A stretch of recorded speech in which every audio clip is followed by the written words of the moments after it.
رب العالمين نعمتي زور الزواندي بخش كردو بسرمانا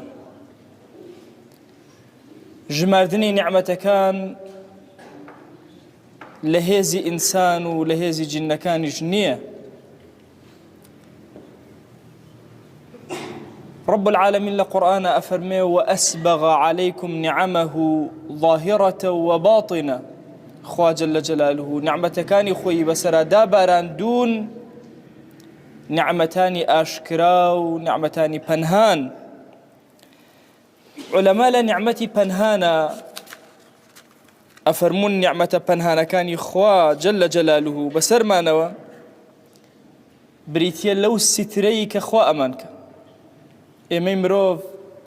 گوناهبار و خەجاڵەتبار زمانی پڕگوناه و خەیاڵی پڕگوناه و چاوی پڕگوناه و دەستی پڕگوناه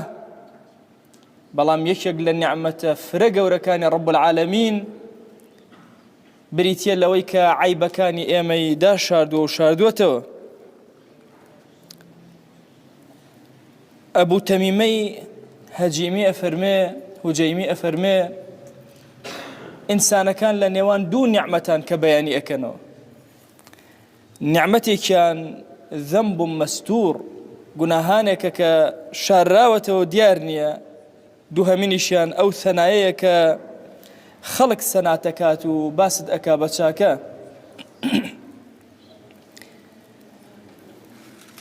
ابن الجەوزی بەغدادی